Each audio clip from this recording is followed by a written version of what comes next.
Originalmente, as listas foram criadas para identificar informações sequenciais dentro do HTML. Então, ao invés de eu colocar um texto, eu poderia criar itens, ou seja, posso fazer uma lista de primeiro lugar, segundo, terceiro, quarto, dependendo de lista de informações. Posso colocar, que nem no nosso exemplo ali, comidas, onde eu poderia ter lista com todos os ingredientes de uma receita. Então, as listas foram criadas para itemizar as informações dentro de uma página HTML e ficar mais fácil de ver essas informações elencadas uma embaixo da outra. Com o CSS, a gente mudou um pouco a funcionalidade dessa lista. A gente ampliou a possibilidade de uso dela. Então, primeiro a gente vai ver as listas originais e depois como elas são frequentemente usadas nas páginas atuais. Então, a gente criou esse exemplo aqui de uma lista com imagem para a gente ver que é possível criar listas personalizadas. Nos vídeos de HTML, vocês podem encontrar as listas tradicionais, que são as listas ordenadas, onde eu vou colocar 1, 2, 3, 4, 5. Então, eu vou colocar todos os itens da minha lista através de números ou letras. Posso também ter a lista desordenada, quando eu só coloco itens, os marcadores com bolinhas ou quadradinhos, sem referenciar uma ordem específica. Ou a lista de definição, onde eu tenho uma definição e as explicações. Então, a gente pode utilizar dessas listas tradicionais do HTML. Mas também a gente pode modificar essas listas através do CSS, onde ao invés de eu colocar os números 1, 2, 3, 4, 5, eu posso colocar uma imagem, como é o nosso exemplo aqui. A gente tem uma página de doces e sobremesas, onde ao invés de colocar pontinhos para elencar os diversos tipos de doces e sobremesas, a gente modificou para colocar uma fatia de bolo, ou seja, um desenho para ilustrar melhor a nossa página. Originalmente, ele vai ter um código lá no HTML, como a gente já viu, através das listas não ordenadas. Então, vou abrir aqui o comando de UL para designar a lista sem ordenação. E aí, cada um dos itens a gente colocou aqui como um item. Então, o item da lista, né, o LI, para o bolo, para o pudim, para o sorvete, para os docinhos de festas e para a geleia. Para finalizar nossa lista, a gente fechou ela aqui embaixo na tag. Então, no HTML, ele permaneceu com a estrutura original, sem grandes modificações. Para a inclusão da figura, a gente vai fazer isso através do arquivo CSS, que vocês podem ver aqui que a gente denominou ele de estilo.css. Esse estilo.css vai ter mais ou menos essa carinha aqui que a gente está vendo no slide. Então, a gente configurou que o corpo da página vai ter uma cor de fundo branca, a gente já colocou aqui em cima. Logo na sequência, para diferenciar esse nosso título aqui, doces e sobremesas, utilizamos o H1 para referenciar que é um título, colocando uma fonte sem serifa de tamanho 14 e em negrito na cor vermelha. E logo embaixo referenciamos essa tag UL, que é a nossa lista que a gente acabou de criar, dizendo que todos os elementos vão estar em Arial, no tamanho 12, e aí sim a gente pode colocar a personalização, colocando um ícone, ao invés de colocar aqueles pontinhos para designar a lista.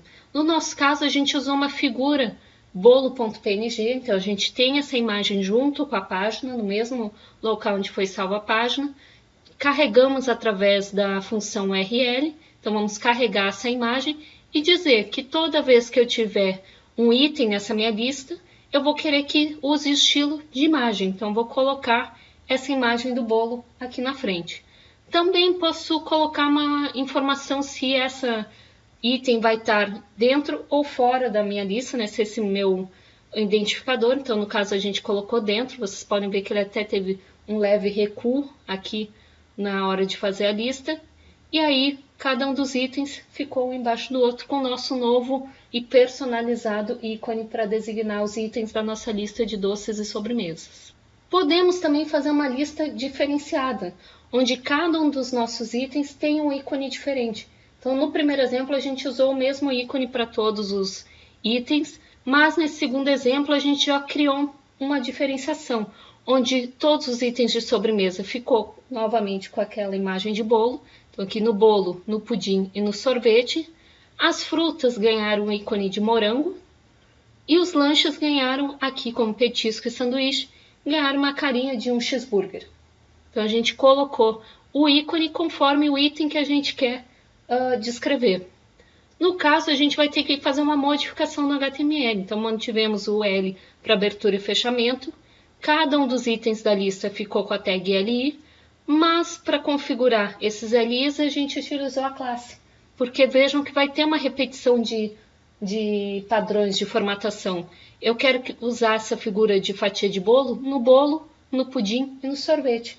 Então, como eu usei 3 vezes essa configuração, eu tenho que usar a opção de classe. Novamente aqui nas frutas, ela apareceu 2 vezes e no nosso lanche mais 2 vezes. Então, a gente vai colocar essas informações através de classe.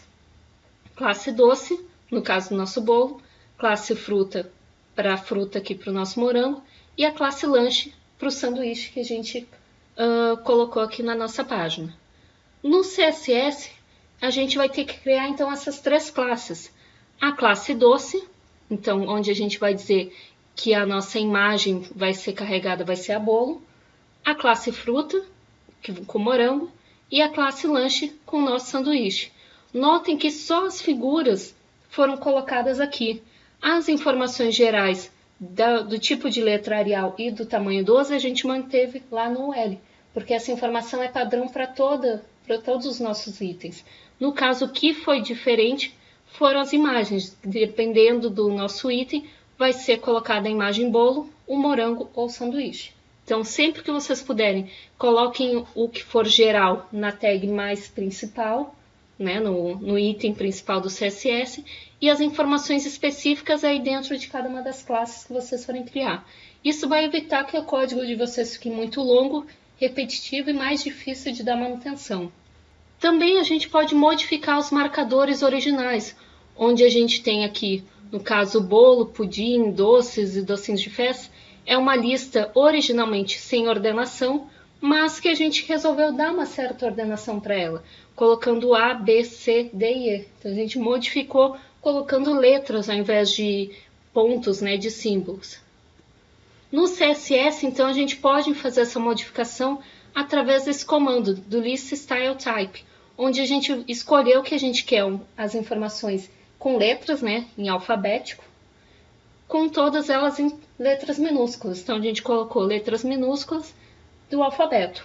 Além dessa opção, notem que aqui do lado a gente tem várias outras. Então, a gente pode colocar um disco, um círculo, um quadrado, um número romano, uma letra grega. Então, vai depender do gosto de vocês ou da necessidade de criar a página, utilizar qualquer um desses marcadores. Pode ser modificado sem problema algum. Agora a gente vai parar um pouquinho aqui nesse vídeo e a gente vai olhar o exemplo prático de como é que funcionam as listas atualmente do CSS nos novos sites. Então aqui a gente vai ver um exemplo bem comum, que talvez vocês nem saibam que são utilizadas listas para fazer isso, que são os menus. Provavelmente vocês já viram esses menus mais estilizados, mais novos nos sites, onde a gente pode colocar o mouse até em cima, ele vai dar uma modificada para dizer que naquele momento, né, a gente acabou de ver o vídeo dos links onde a gente pode modificar se o mouse estiver em cima ou não daquela posição. Se eu escolher uma segunda opção, já abrir um submenu na lateral e assim por diante. Esses menus, que são frequentes nas páginas web, são construídos através dessas tags de listas. Então, a gente vai ver o código-fonte. Ele é um pouquinho grande, ele vai estar disponível no Moodle para vocês baixarem, então não se preocupem que a gente não vai olhar ele com profundidade, porque são vários códigos, né? Então, vocês podem baixar no Moodle esse código para visualização. Mas, se vocês notarem, aqui no meio desse código, a gente tem uma lista. Então, o menu que a gente está criando, ele vem através de uma lista, onde eu tenho, então, uma lista sem ordenação. Cada um dos itens, notem aqui que o primeiro item da nossa lista é o item Home, que é o que estava lá na nossa página. Então, olhem aqui do lado, é o Home que estava aqui, é esse que a gente está verificando. Vou até colocar uma alteração, vou trocar aqui para a página inicial. A gente vai salvar e vocês vão ver que é o Home que a gente está trabalhando ali na página, no navegador. Logo na sequência nós temos os produtos e quando a gente passa o mouse em cima do produto, já vem aqueles aquele submenu do produto 1 e 2. Então, a gente tem aqui o produto, um produto 1 e 2. Notem que dentro do produto a gente tem novamente uma lista. Então, a gente tem um item da primeira lista e logo uma segunda lista, como se fosse uma lista dentro de outra. Descendo um pouquinho mais, então a gente encontra o menu do sobre e logo aqui do lado o menu para contato. Então vejam que todo esse menu foi feito através de listas. Essas listas sem o CSS, vocês vão ver que são listas comuns. Eu vou tirar aqui a referência do CSS só para vocês verem como é que ficaria essa lista original na página. Então, salvando. Então, essa seria a nossa lista original, bem como o HTML traz para a gente, né? Com os itens no primeiro nível com as bolinhas, depois no segundo item só com os círculos e na terceira com os quadrados. Isso aqui é a nossa lista original, mas graças ao CSS a gente pode configurar de uma forma diferente para que ele se assemelhe, então, ao menu. Então, modificando, trazendo um layout muito mais agradável. No código CSS, vocês vão ver que tem vários itens, são várias as opções aqui de configuração e é bem extenso, então vocês podem conferir lá baixar esse código, abrir e verificar, vai estar lá no Moodle. E aí vocês vão ver que tem várias informações, algumas que a gente ainda não viu, mas só para vocês verem como é possível fazer um menu utilizando o HTML e o CSS. Então são várias as informações, várias configurações. Se vocês quiserem, também tem esse outro link que ele traz vários menus já prontos. Então, para vocês não perderem tempo construindo o menu do zero, existem aqui as opções de menus na vertical, também tem menus na horizontal, se vocês quiserem criar para as páginas de vocês. São várias as opções, aqui está o que a gente acabou de visualizar. Vocês podem navegar nessas páginas e aqui embaixo tem os códigos fontes para vocês baixarem e aí sim modificar. Lembrem que é possível sempre modificar cores, formatação, se eu quiser colocar o menu centralizado ou à esquerda, à direita, tudo isso é possível através do CSS. Então, vocês podem baixar e explorar esses menus.